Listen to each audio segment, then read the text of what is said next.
think it's so important to cultivate creativity in individuals because the world we're heading to a unique place in human history. There's going to be a lot of problems in the future that we're going to need very creative people to solve, whether it's with food shortages or with healthcare crisis or with a next global event. We're going to need as many creative individuals working on these problems because ultimately, um, there's no point in history where we can look back and say, "Oh yeah, history is repeating itself exactly." Well, it's not. There's new things. There's new problems to solve, and we as a country and as a human race, we need to work together in solving these new problems.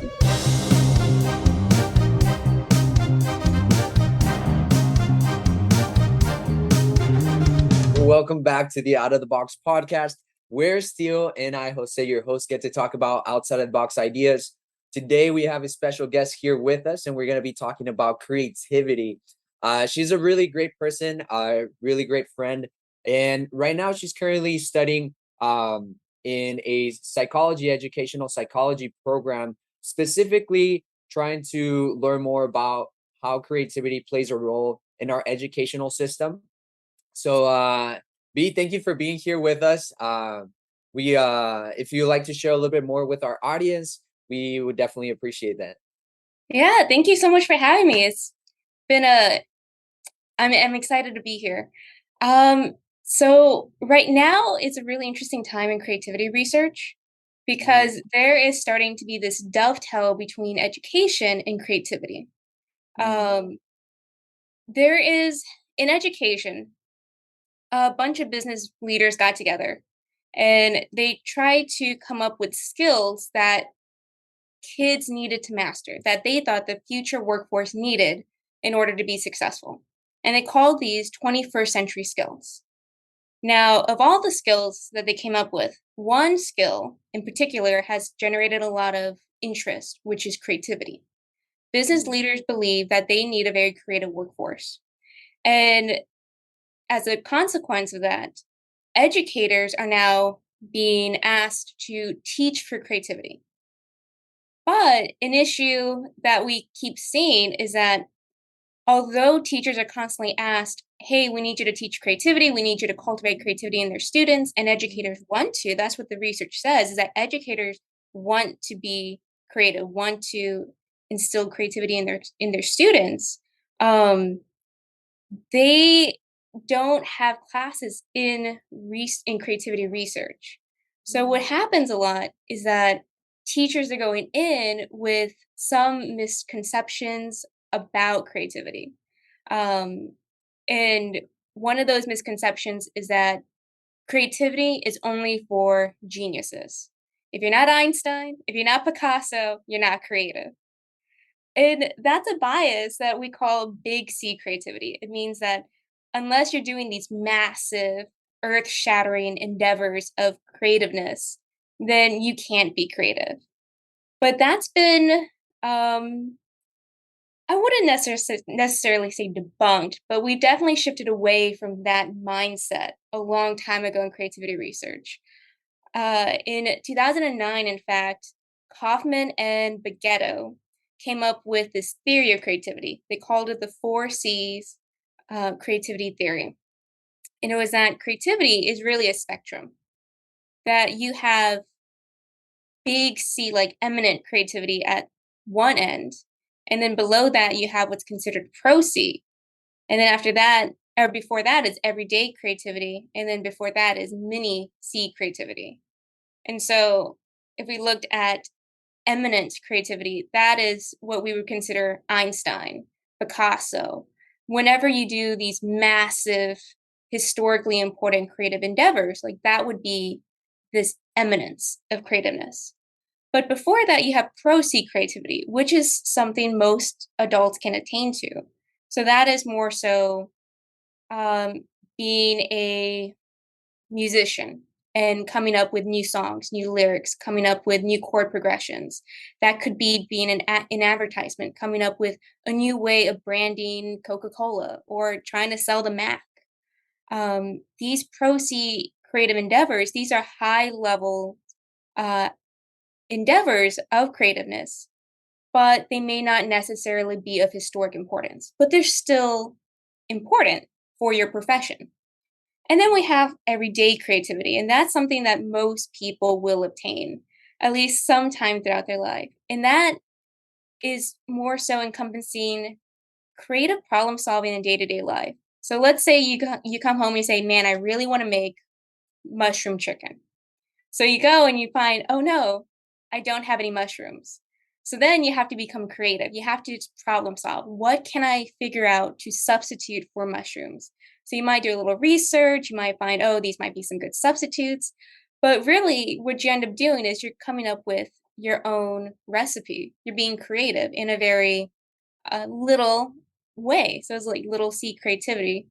And there's so many examples of that throughout daily life. It could be you're driving to work and that one road that you always take is now closed. So now you have to be creative. You have to think on your feet. How are you going to get to work? So that might mean taking a different route. That might mean just, taking a right and see where it gets you and just solving on the Mhm. way there. Yeah. Um, It seems yeah. like it's almost like problem solving, right? Like creativity in a way is associated with problem solving, which kind of seems to be a reason why educational leaders are leaning towards creativity because as the world gets more complex, we need people to think in different ways so that they can solve whatever they're trying to solve, right? The situation in business, in marketing, Yeah, in definitely. just everyday, urban planning, whatever it might be. They need to learn how to think outside of the box, right? Sounds very similar to something called fluid intelligence, you know? Like, yeah, with the intelligence test, you have crystallized intelligence, which is basically just memorization of words, definitions, and like facts. And then you have fluid intelligence, which is like the ability to solve novel problems. So, like, I wonder if there's a association between fluid intelligence and like this creativity and all that ties together. Yeah, that's what it kind of reminded me of. Yeah, that's both of you guys are very insightful. So there there definitely is a relationship between creativity and intelligence. In fact, when creativity research was first getting off the ground in about the 1950s, a big effort of psychologists was showing that creativity was different than intelligence. Mm, And they found that while intelligence can predict GPA in academic success, it didn't quite predict success in extracurriculars. So it didn't quite predict success as a musician or like as an athlete. But what they found was that creativity measures did. So creativity measures were able to predict things outside of your school, so extracurricular activities. Um, and so while there is a relationship, there's definitely a distinction. And there's this threshold theory that there's a correlation between intelligence and creativity up to a point. And typically that point's about 130 on the IQ assessment, Hmm. which is interesting because a lot of gifted programs say giftedness is 130 IQ and above. Yeah, that's right. mm. But just because you have a high IQ doesn't mean that you can be highly creative. Yeah. Yeah. Yeah, I'm sure there's plenty of intelligent people who are perhaps, for lack of a better term, like closed-minded. It's not, maybe not quite the right word, but something to that degree. Whereas creativity is more fluid. It's more like sporadic, spontaneous, thinking outside the box, basically. And I can see how Yeah, someone with high intelligence could be like closed off to certain new novel ideas because they're like, no, it's this way. There's no other answer. It's only two answers or something like that. Whereas a creative person might see like 10 answers or something like that. So mm. I could see Yeah, that. I always had problems uh whenever they would ask for a prompt on the, for example, like the Texas state exam for middle school or high school. They would ask, hey, so there's this situation, tell us your point of view and make sure to write down why you chose this. So I could think of so many ways. I'm like, well, you could do this, and so I would spend the first Scatterbrain. 20-30 minutes trying to figure out like, well, all the possibilities. I'm like, well, this argument can be debunked by this, so I can't use that argument. So I would just go through all the situations in my head, and while other people were already starting to write, I was like, no, it has to be, you know, the right answer. And so I'm just like going through different stuff. You know what else? Um, Like, I hear a lot of my clients, like, who are in school and stuff, like, talking about the frustration with teachers only teaching math this one specific way, and if you mm, go even slightly outside that way, it's wrong, even if you get the answer correct. So I think that's yes, an interesting thing since we're talking about schools and the complications there, the issues, and perhaps that is one issue is that schools are becoming, because they were saying it wasn't like as much like that back then, and it seems like now it's, there's teaching these all new ways to do math, and there's other way could still be correct, but it only has to be this way, and it's kind of limiting students on, I think, their learning and their abilities, I it's would say. yeah, it's pretty interesting that you mentioned mathematics, because there is different ways to solve a problem, right? And for some reason, I've always enjoyed mathematics, but I would solve problems without doing it like the professor said, because I would find like little cheats that I would notice through patterns, right? And so I would find answers much faster, but the professor wanted to have us write down how we got to that answer and write down all the work, right? And so I was just trying to explain to the teachers that, I just like my process, and they're like, no, that's not how it should be. And it's like, but I'm getting the right answers. Why Yeah, can't I still do this? so what's the deal? And then, Yeah. like, there's a tendency now to teach more towards the test, like the STAR test and stuff. I've been hearing that a lot too. And Mm. so I'm wondering, Like, no, that's not important. It's not gonna be on the test. yeah, how much are we sacrificing like genuine learning and, well, creativity too, but everything.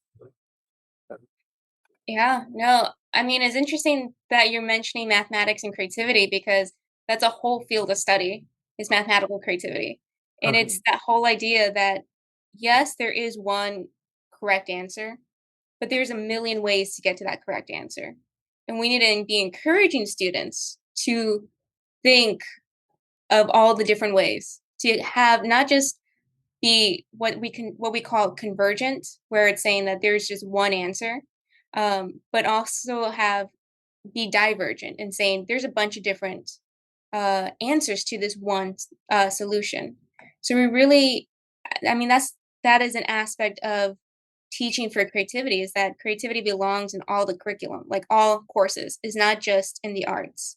It's in math too. And like you said, oftentimes when we're teaching for the test or teaching a new way of doing math, it's it's easy to get so caught up in the right way of doing it that we don't let students come up with a good way or a correct way or their way of doing it. Because as long as it gets to the correct answer, does it really matter yeah, how you got there? it's still learned, it's still correct. Yeah. It Mhm. makes me wonder why this is happening. Like, why is it that we're now teaching more towards the test? Why are we getting rid of creativity in school? I wonder. I'm just throwing things out there. I don't really. I'm not saying all teachers, but is it perhaps an aspect of laziness, or is it like too much And work, or you know what I mean? and Like, or and I think about this too, still kind of going to your question about like why is this going in this direction? And I think it has to do also with, the state, how they've been yeah, focusing a lot on laws, exams, right? On rules. exams, and though exams, I'm sure, B, you might uh maybe clarify a little bit, but from what it seems like, exams do tell a lot about a student, but they don't tell the whole story of a student, right? Mhm. Because for me, it was there was like a language barrier when I was taking exams and stuff like that. Spanish was my first language. And so when I was taking exams, it was very difficult to understand what it was trying to ask of me. But mathematics was easy because you don't need a language to solve it. You just need to know mathematics, right? And so that was much easier for me to work with. But sometimes like exams, have been idolized as the way to know if a student has progressed. but perhaps there might be other ways to look at testing, perhaps, or maybe other ways to measure a student's success, and perhaps a way to go from one grade to the other without using testing, right? I don't know. That might be something that we might see in the near future, or something related to that, and how testing has become the way to identify if a student can now progress to the next grade, right? And even in some other countries, students, even though they don't pass, the teachers still move them forward, right? Or sometimes even here, right, there's been occasions where students have been moved from one grade to the other, even though they didn't know everything about that the previous grade, and now they're struggling, trying to catch up with other students, right? And so these are good questions, and I think about also the preparation that some teachers are having, right? Like B was saying, maybe there's misconceptions of what creativity is, right? I had a Spanish teacher who, when I was asked what the most important skills were in life, I said, of course, like some traditional ones like respect, you know, you know, like work ethic, but one of them I mentioned was creativity, and she said, "Well, that's not important. That's nobody, no, not everyone's creative." And I was left. That was in high school, and I was left thinking, I was like, "Well, if you're not creative, that doesn't mean you can't be. It just means that you just maybe never developed it, or maybe they have a wrong understanding of creativity, which is not just like, oh, creative in the sense of doing paintings, but creative in problem solving and thinking of different ways of doing something, right? Yeah, no, I definitely think your teacher held the big C creativity bias for sure. That only a few people can be creative, and you have to be creative in these massive ways.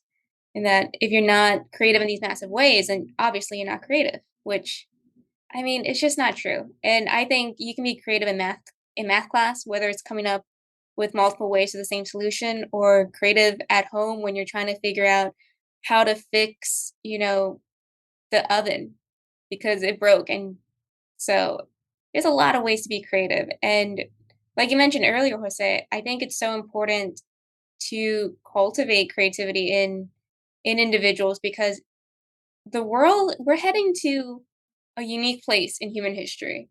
There's going to be a lot of problems in the future that we're going to need very creative people to solve, whether it's with food shortages or with healthcare crisis or with a next global event. We're going to need as many creative individuals working on these problems because ultimately, um, there's no point in history where we can look back and say, "Oh yeah, history is repeating itself exactly." Well, it's not. There's new things. There's new problems to solve, and we as a country and as a human race, we need to work together in solving these new problems. Yeah. You know? And how from your from maybe the research that you've done recently, how are people, or maybe the educational system, how is it going to start transitioning? Because I know we had previously talked um about Finland, right, as being one of the countries who is maybe like the outlier, who is progressing very creatively in their educational system, and might be the example, or the the country to follow, right, in terms of educational system. And I know I had researched it before in high school as well, and I had found that a lot of the classroom was Socratic method based, and a lot of the learning was through extracurricular activities of um instead of just lecturing students, right? And I do see that concept still today. I mean, I started going back to school, and sometimes students, they start falling off their chairs, falling asleep, because it's just lecture, right? And when it's not applicable in their life, they don't see a need to learn it, right? And so is it has the educational system formed us in a way that we don't want to become creative? It's almost as if like, hey, I went through that, this is how it is, that's how the next generation's gonna be taught. Because I'm starting to see a lot of um like what are they called? They're not challenger schools, charter schools who have their own system of education and their own way of doing things. And it seems pretty interesting. A lot of people are gravitating towards that because it's a different way of teaching that involves students to do more extracurricular activities and volunteer activities and stuff like that. Yeah, no, I think you're hitting the nail on the head. Um, a lot of education programs that form teachers are ran and designed by individuals who are educated in the same system. So, as much as some fields in educational psychology, like in as much as the research might be developing in one area, it may not necessarily trickle down into the classroom. And part of the issue is that there's a very traditional way of teaching, and teachers are taught that very traditional way when they go get their education. And oftentimes, when they get into the school is also filled with people who are trained in that traditional way. So it's very hard for anyone to be willing to break the mold. And even if you have a teacher who does want to, it's hard to have this like systemic change where the principal and superintendent and everybody's on board. Mm, Even in private schools, there's some resistance because the parents who are paying to send their kids to these private schools, the parents are like, mm, "That's not the way I was taught." So if yeah. the way I was taught was the best way, so I want my kids to be taught my way. Mhm. So So it's almost like a contrary current, right? That's going against this new way of probably teaching, right? Maybe it takes like that that charter school or that new group of people to start a new program, Yeah, right? that's how colleges started, they start small and then, like schools didn't always exist and colleges didn't always exist. They all started small, I'm assuming, and then they grew from there. And I imagine this would be a similar process. It'd have to start, like you said, Jose, in a kind of a small group or organization, and then it would have to grow from there. Perhaps there would need to be um, like studied outcomes, some data that they could show that it's effective, and then they can demonstrate to other people, like, hey, this is a good thing to do. Why don't y'all try to doing this too? And I'm just kind of like throwing things out there, but yeah, I think yeah, maybe possibly that could be one way. Yeah.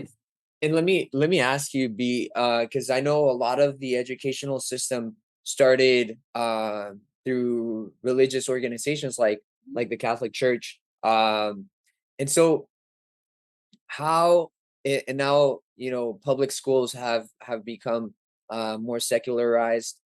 Was faith an aspect that develops creativity? Thinking abstractly in that sense, or I I know in the Catholic Church and a lot of Christian churches, they are based on the inspiration of the Holy Spirit, right? And so combining combining that inspiration with, it's almost closely related to creativity, right? Because you get these hunches, right, that sometimes are inspired by something greater than yourself. Even Michael Jackson would say in one of his interviews that I saw, he said they asked him like, where do you get your music from? Where do you get how do you come up with your music? He said that it was he actually attributed it to God. He said like it just comes from above. It's God is who inspires me to create music. And so it's almost maybe I'm trying to see if, due to the cause of taking away faith from the school system, where we have seen a drop in creativity in the school system. I don't know if it's closely related. I'm not I'm not too sure. I'm just thinking um outside of the box right now.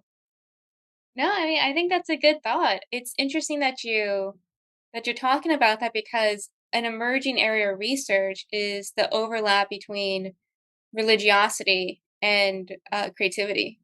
Mhm. And the jury's still out. There's not any conclusive evidence that creativity promotes or hinders, or sorry, that religion promotes or hinders creativity.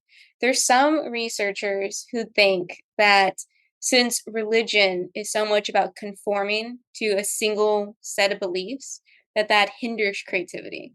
But then you have so many religious people who've created these amazing masterpieces, like the Pietà, Yeah. and you have these Vivaldi yeah. was a Catholic priest. Oh, wow, I did not know Yeah. that. Yeah, he Wow. was a Catholic priest. Yeah, So so, I mean, it could very well be that religion has a very positive effect on creativity, mhm. but we don't have the empirical support yet to Yeah. see either way. Yeah. Even the Big Bang Theory, that I was was thinking that too. created, Great. right? Yeah, That great. was a priest as well who came up with that theory. Yeah, there was a lot of So geniuses back in the time though too who were religious. Like, man, I'm blanking on names, but there were some. Newton was religious. You know, some of the physicists were religious. Not all. even Einstein, he would say the more that I try to re research and do learn more about science, the more I see the possibility of a God existing. See, and to be Um, honest, that one I'm on the fence on that one because I looked into that one and I'm not sure because I think it's been misquoted. You know, because I'm pretty sure Einstein was actually agnostic or atheist. Maybe it changed later in life, but like that whole quote where they say Einstein said God doesn't throw dice or something like that. Because he was thinking about like a deity type of God, not a Christian God. You know what I mean? mhm. So yeah, just for that one case. But there have been some other Yeah, geniuses who were actually motivated by their religion, by their belief in God. Newton, you know, he was trying to discover God's laws. I think that's how he put it. So definitely. And then you also have Pascal with his famous Pascal wagers, Oh where yeah. I would yeah, I would rather be a theist and there be no God than to not believe in God and then die and find out that there was. yeah. Yeah, exactly. Very smart and wise words, you know? Um, it's very interesting. I mean, I just, you know, think about like the possibilities of that relationship. Um, because I know in Christianity they attribute creativity to the Holy Spirit, the creation of new life, the creation of new ideas, thoughts, and so they there's a big devotion to the Holy Spirit to create new things, right? Just like it created new life, and so yeah, I'm thinking about maybe specifically not just religion, but perhaps Christianity and how that correlates with creativity if it does have anything in itself. Or perhaps I think about also, you know, meditation and how it's been starting to be incorporated into like the new generation, right? We're living in such a fast-paced world where we don't have time sometimes to be creative, right? I think about that in my own life. Sometimes I don't have time to make new dishes, right? Like cooking wise, because I just have things back to back and I don't have time to go on YouTube to try something new or experiment something new. Perhaps when I don't have an ingredient, like you said previously, I have to put something else and try something um to make it work on the spot. But sometimes there's not that opportunity, right? And so I know that a lot of students nowadays have more technology, and with that has come more more complexities, right? They're not just thinking about like, hey, let me look at this flower. They're now thinking about, hey, am I getting enough likes on my profile or my picture? And so with those concerns, um, do we see social media also affecting creativity in students' development? I don't know the literature particularly on that question, but I would I imagine that there's going to be a negative impact of just media consumption, whether that's watching TV or movies or scrolling through Instagram in creativeness. Because one way to measure creativity is through creative achievements. So that is, how many stories have you written? How many movies have you directed? How many songs have you written? Yeah, And if you're sitting there just consuming media the whole time, I mean, when are you going to do anything? When That's are right. you going to do anything creative? yeah, It's true. And I've yeah, and noticed that happening in myself, like when I get wrapped up in watching too many movies or social media too much, every now and again, I'm like, and I'm not creating anything. So that's definitely true. And one of my favorite directors, Christopher Nolan, actually said that he does not have a cell phone because it takes away from his ability to think creatively whenever he has nothing else to do. Like when you're sitting in a waiting room or you're sitting somewhere waiting for something, and the instinct now is to go on your phone and social media, but Christopher Nolan's like, "No, I don't wanna do that because those are the times I can think about things." And I know that's what worked for me because when I was in high school and I Mhm. finished my work in class, I had nothing else to do. I was writing film scripts, and I came up with so many good ideas during those moments where I had nothing to do, like when I was in a waiting room even. So I definitely think the phone has taken some of that away. Even in myself, I've noticed it since. So I definitely believe that. Yeah.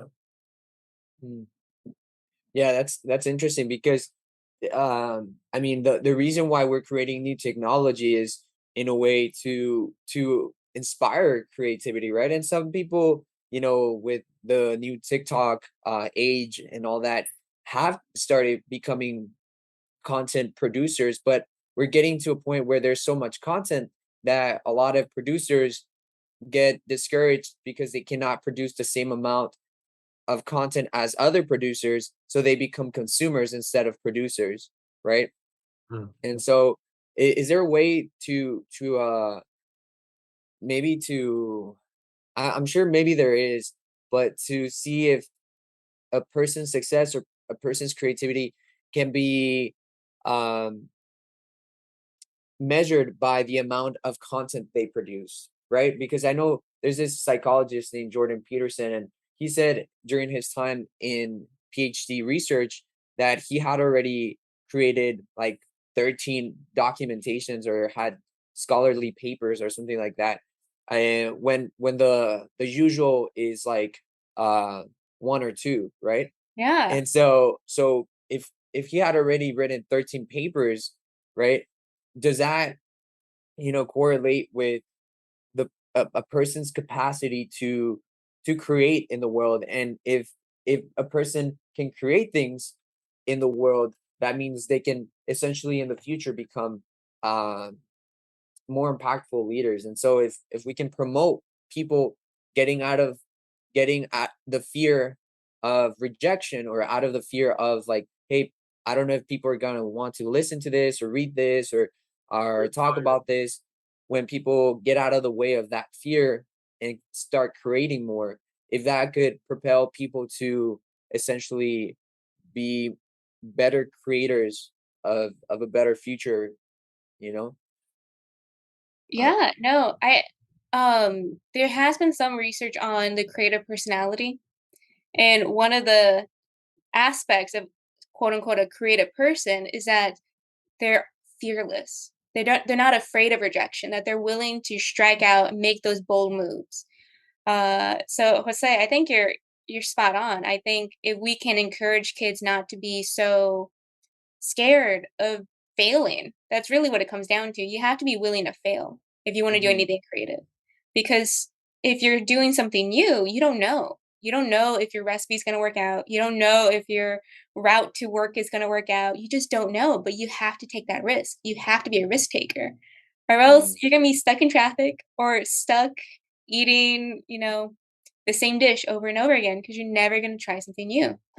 Mhm. yeah. Makes And a it's lot of so sense. interesting because here on my desk I have this quote. I don't know if you can read it well, but it says every child is an artist. The problem is staying an artist when you grow up. Pablo Picasso. Ugh. So it's kind of interesting because children are so fearless, right? Like they'll draw little doodles, give them to their parents, and say like, hey, this is our cat, this is you mom, this is you dad, and this is my brother or my little sister, and stuff like that, they're so fearless, right? But maybe like what Pablo Picasso is trying to say, every child is an artist when they grow up, when they start, right? They're so creative. But the problem is the fear that of conforming to a standard, right? Which is not always bad, right? To have some sort of balance, some consistency. But when it becomes, overwhelming to the point where like, hey, if I do this, you know I'm gonna get punished or something bad's gonna happen, so I'm just gonna stay here in my corner. I'm not gonna do anything. I'm not gonna create anything because that I would stand out too much, or people might laugh at me. Then that's when the fear starts coming in, and people are like, well, I don't know if I'm good enough, I don't know if this is good enough, which we see it sometimes. I mean, I'm a balloon artist, so sometimes when I'm talking to kids, I start talking to them, and sometimes they open up about their creative endeavors, and some of them show me like artwork that's so amazing, but they're like, I don't know if I should continue doing this because I don't know if it makes any money. And so it almost, like comes into play of like the reality of the world, which is true, right? We live in a world where we need money to transact, right? But whenever it becomes almost like, hey, I'm gonna have to leave my endeavors because I don't know if I'm gonna live off of this, right? So I need to do more responsible things. So a lot of people, when they hit reality, that's when they lose their artist in them, right? Maybe what Picasso was saying. So Definitely. I just think about that, losing the artist in yourself, right? As we grow up, trying to conform to society. I can definitely see that because, like, as a filmmaker and just creative person in general throughout my whole life since elementary and just different creative pursuits that I've done over the years, whether it's making models, painting, or filmmaking or music, I've had so many people just tell me different things, like, oh, I don't know why you do this, or it's just a hobby. You're going to grow out of it someday. You're not going to do it for very long. Or things like, I don't know why you do this, or what makes you, how do I do this? Or how do you do this kind of thing? And I'm like, I just do it. I just, like, I don't know how else to explain it. I just, and what Beatrice was saying, it really made me think because, like, the fear, I think that does stop a lot of people. Because when I think back, I don't think I've ever really been afraid to pursue what vision I have in my mind, and I've always had doubters my whole life. And then I'm like, but it never has phased me, if that makes sense. I'm just like, I just kind of just ignore it and just do my own thing. I'm like, I'm going to do it. I don't care what anyone says or if anyone doubts me. I'm just going to either prove them wrong or just do it because I want to do it. So it could just be because I enjoy it or because I'm not afraid or a mixture of, I don't know, but that really resonated. I was like, yeah, that makes sense. Yeah. Yeah. I think part of the issue too is I don't know if it's just the American ideal or if it comes down to our view of education, but I don't know why people view things that if you can't make a buck off of it, you shouldn't do it. If you can't make a living as an artist, you shouldn't be an artist at all. If you can't, if you can't monetize something, you shouldn't pursue it. But the reality is that being creative and having these creative endeavors, even if you never become a millionaire based off of it, it can give your life a lot of meaning. And that's what Mm, one psychologist has studied a lot. It's just people love being in like this flow state where it's just you in that moment and you're just delving in, whether it's editing a script or producing music, you're just lost. You have a sense of mm. all that matters is what's in front of me. Yeah, an escape from reality. And that's so interesting, B, that you mentioned purpose, because it I was right now I'm reading a book that talks about like um sexual behaviors that are developed, that kind of you know why people develop like wrong sexual behaviors, throughout life, right?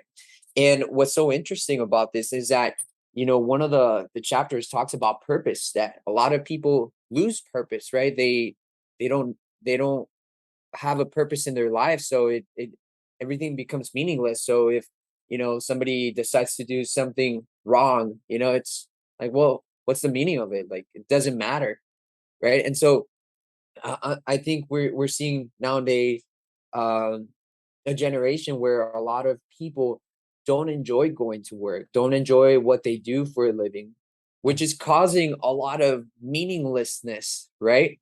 They lose the sense of purpose of why they're working, or why they're developing software, why they're, you know and it comes down because, like, oh, because it makes a lot of money, right?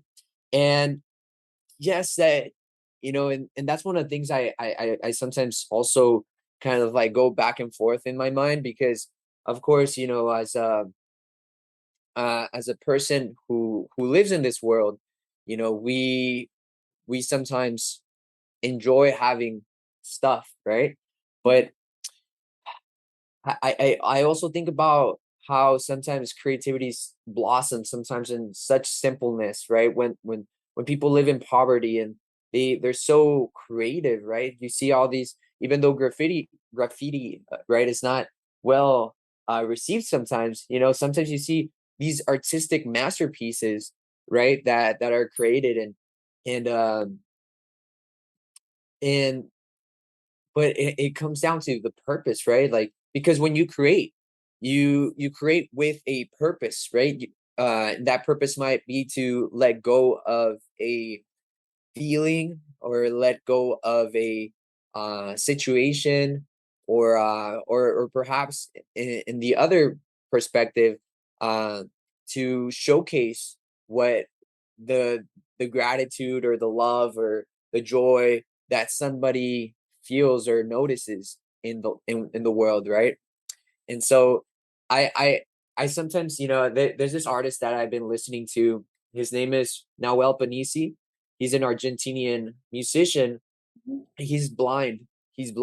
And so, but his music is so beautiful, and he sings from his soul, right?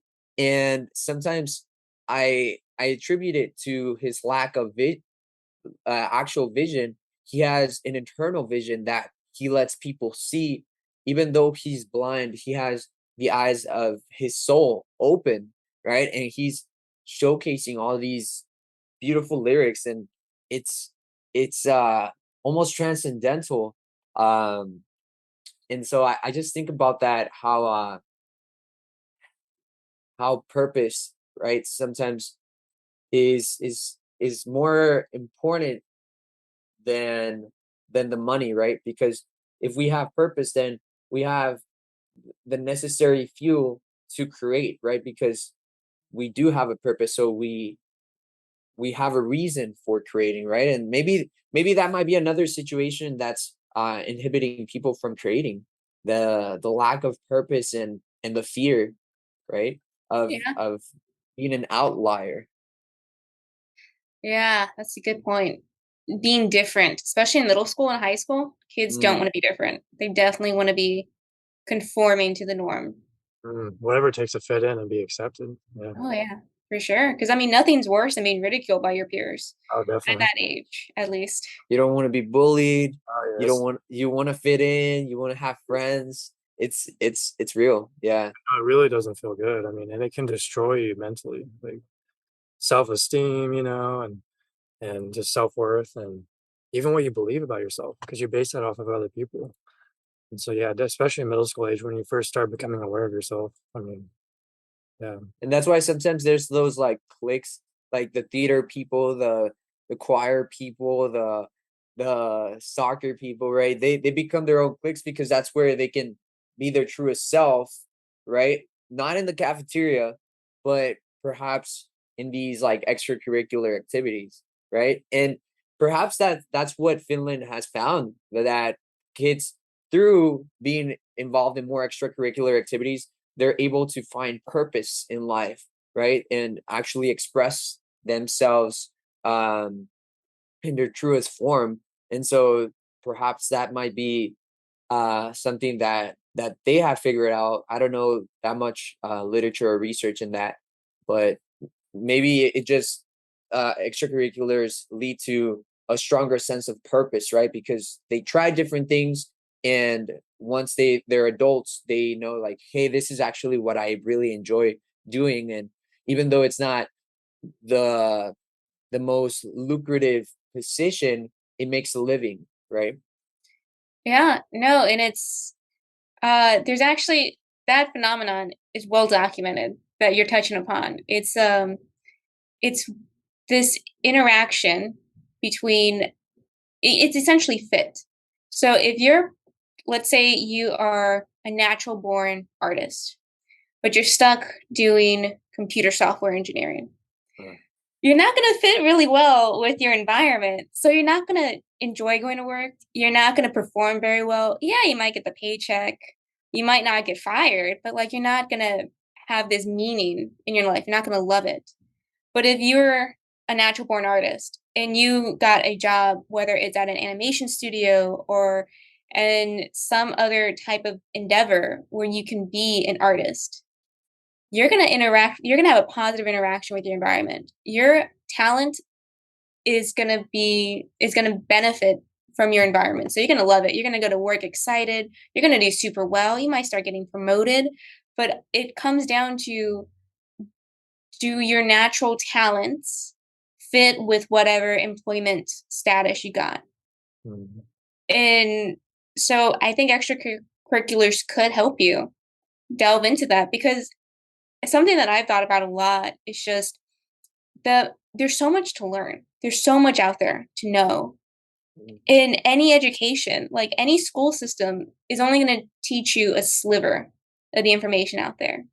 So really you have to find out what your interests are, what motivates you, and learn about that on your own. Whether if it's, I'm really interested in movie production, so you start reading books about how to write scripts, you start maybe volunteering, you maybe reach out to a local indie producer and you kind of get into movie production that way. Or maybe it's music, you want to start writing your own music. Let's say you love praise and worship, so you start buying books about music composition and you start doing like self study. And eventually, I think through exploring your interests, you can eventually find a job, like you said, Jose, that you love, Yeah. even if it doesn't make bank.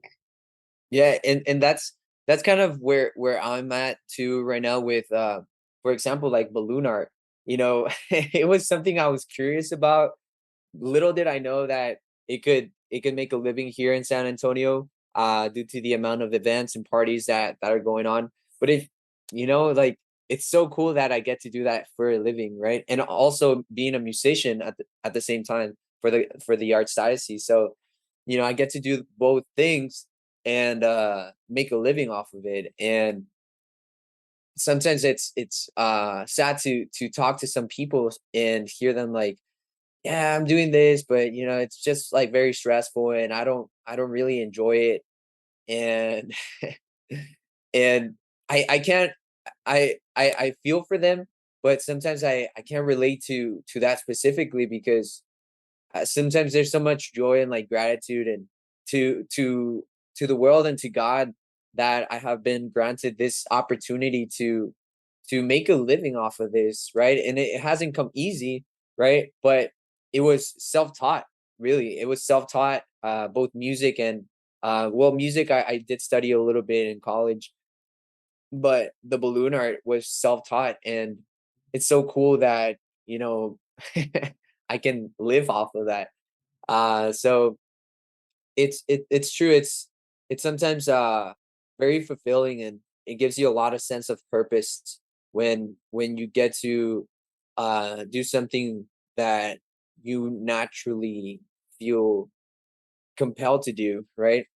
Um but sometimes there is those times when I'm like, oh, I'm already, if I can make this much, maybe I can try making this even more. And so sometimes that that does not work because it's like then I'm at that point no longer doing it for the sake of like creativity and like that purpose of filling people with joy. It just becomes like, okay, let's make another balloon, you know. So it becomes more of About the a money. about the money. Yeah, Yeah. yeah. So I mean, I'm sure I think that's so common with a lot of creative endeavors. Um, even I imagine being a film director like you, Steele. I imagine that it's gr- it's easy to do it when you love it, but then when you start getting really big, it's easier to do it for the money. It's I like if mhm. the price is right, yeah, I'll make that film even though I don't like it, but you're paying me $3 million, you know? oh, that's right. Yeah, that's true. Yeah, it's with Seth Godin. I don't know if you ever researched Seth Godin. I Mm. think he would be an interesting person to research. He's a writer. He writes, but he recently came out with a book called The Lin well, this one has been out for a little bit longer. He has a more recent book, but it's called The Lynchpin, which is what he explains as, you know, when somebody he writes a daily blog. He's been doing it for the past, you know, like 10 years or so.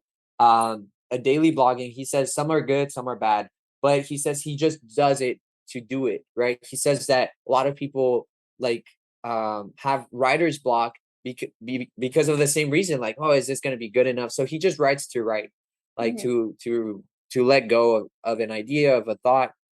But he says that a lot of artists, you know, what ends up happening is that, you know, they become a gimmick, right? They, like you said, you know, they have one song that goes big, and they capitalize off of that, and then they lose track of the meaning of creating. And so and so that's something where he says, you know, you could either do it for you can make a living being an artist with a small population, but you just have to find that. And but if you want to uh I guess, you know, attain to the masses, right, you know, please the masses, then at some point you're gonna have to give up some of your personal creativity, because your creativity won't always satisfy everyone. But if you want to satisfy everyone, then, you know, that comes at a cost of your creativity, is what he says. Or sometimes it doesn't, right? Sometimes there is a big mass of people that do enjoy your work, right? But I know you smiled still, so I'm guessing you have something interesting to say there. Oh, But because I know you had mentioned one time still that you have a YouTube channel, and when you started doing more common yeah. stuff, or more mainstream ideas or concepts, that you started getting more views on your videos, right? Yeah, that's right. And so I'll get to that. But the thing I was smiling about was like I was just thinking about directors and actors who do that, who compromise their creativity or their passions for money. You see it all the time. Same with musicians. There's plenty of musicians as I've seen them like accumulate their wealth and fame, have produced less music, or the quality just isn't the same style they had in the very beginning. Like it almost as if like the Simpsons show just keeps going and going and going. And then when it first started, it was great. You know, I've never watched The Simpsons, by the way. I'm just The Simpsons. But I hear people talk about how like the longer a TV show like that goes on, the more it just does not feel the same, and it just kind of gets worse. And I feel like that's with almost, I want to say almost everything, but then again, who knows? But yeah, on to what you were talking about, my YouTube channel. So I have two YouTube channels. One that I first started like when I was in high school, and I almost became a YouTube partner where I was getting paid until they changed the rules. So I've been kind of striving towards that with my new channel. I think it'd be awesome to just have a side gig. We're doing stuff I enjoy. At the same time, though, what Jose was saying is an interesting point, because when I was making a lot of lucid dream and dream simulation videos, like short films about dreaming, to make people feel like they're in a dream, I was getting a lot more views than I usually do, and really fast too, like thousands of views in like a week. And some of those videos, I look at them now and they have the most views of my entire channel, and all out of all like maybe almost 1,000 videos that I have. And it's interesting to see that pattern, because I haven't made any of those in a while, because I've moved on to other things I'm more interested in creatively. Like I'm working on a full length horror film right now, so I haven't had time to do anything like that. And or these podcasts, right, or something else, like that I'm working on that I find uh, that I'm passionate about. And so then I find that the views go down. And so and that is true. I mean, it's an example of what you were talking about. Like when you have a mass audience appeal, like with the lucid dream videos that I was making, it's really popular. And sure, I could probably get a ton more views and subscribers with that if I kept doing it. But my heart's just not in that right now. Right now, I want to focus on this other thing, this film that I'm working on. So it's like, yeah, I find myself torn, because I'm like, I wish I had more time to do the dream videos because then I could probably get more audience. But then at the same time, I want to make this movie. I can't do both because they both require a lot of time and effort. And I got two jobs, so I can't do everything at once. So, I mean, yeah, I think you're definitely right. It's it's kind of weird, you know? And sometimes it's so cool because I know we've talked about this before still, how we tend to gravitate towards being like more polymaths and just Uh, being interested in various things. And so that leads to maybe jack of all trades, right? For example, is a term that is used. Sometimes it has a negative connotation, right? Because it's like, well, if you're a jack of all trades and master of none, right? Then But better than a master of few. I agree. yeah, I know, right? So but it's sometimes that I don't know, it's maybe a personality aspect that leads people with high creativity to jump from one idea to another, right? Just maybe because of the openness, right? The level of openness that somebody has leads them to their curiosity leads them to something new every week or every month or every 3 months. I wonder how much that ties in with ADHD, short attention span, and other things Yeah, like I'm trying to think, but yeah, that's kind of what it made me remind me of. And grit. Remember we talked about grit? yeah. How they jumped from one thing to the other? Yeah, I don't know. It's so interesting because that you mentioned that because when I'm doing linear learning, like learning from a video or a lecture, I've noticed that recently I have to be doing something consistent, right? I have to maybe be drinking water or eating chips, right? Or something like that to stay consistent on something. I have to almost be like multitasking in order to focus on something. Yeah, And so sometimes for me, work environments where I'm just sitting down all the time are very yeah, stressful because my mind is always moving in different directions, and so I have to constantly be like moving around. Otherwise, I just become bored or I just become kind of frustrated. And so it's so interesting, because yeah, I can't. And I don't know if that's maybe something that in schools might affect because a lot of kids are jittery, right? They need to be moving around, but then they're told like, "Hey, don't move, don't talk yeah. right now, don't say anything," right? And so they're like, "Okay, I gotta stay here, calm, And so I don't know. It perhaps maybe I keep gravitating towards extracurricular activities, but perhaps that's where kids can let go of that box or constraint of having to follow certain linear rules, which I'm not saying they're bad. They're definitely needed for organization, um but how can we find a balance, right? I mean, just regarding balanced schools, I think more recess time. And like I'm talking every 2 hours to give them 15 minutes of recess. Because even as adults, I mean, we could not sit through 8 hours of being perfectly still attending to someone talk at us. Yeah, Like, it's just insane. That sounds like torture, honestly. But we expect kids to do it. I mean, I think it's good to be in school for multiple hours a day, but I think we need to break it up with 2 hours of focus time, 15 minutes to go, run, get the wiggles out, and then come back. Yeah. Um, yeah. And then yeah. as far as creativity and attention, my master's thesis was actually on that topic. Hmm. And what we found was that creative people tend to accurately perceive things, but they may not have the best ability to focus their attention. So Mm, they're perceiving things accurately, but they just can't always tell you exactly where what they perceived came from. that's interesting. I wonder if that's where part of the creativity comes from. Just that thing, you know? It Yeah. might be. I mean, past research has looked at, do creative people have a more diffuse attention? Are they just attending to more things? And we just don't know yet. There's not enough research on it.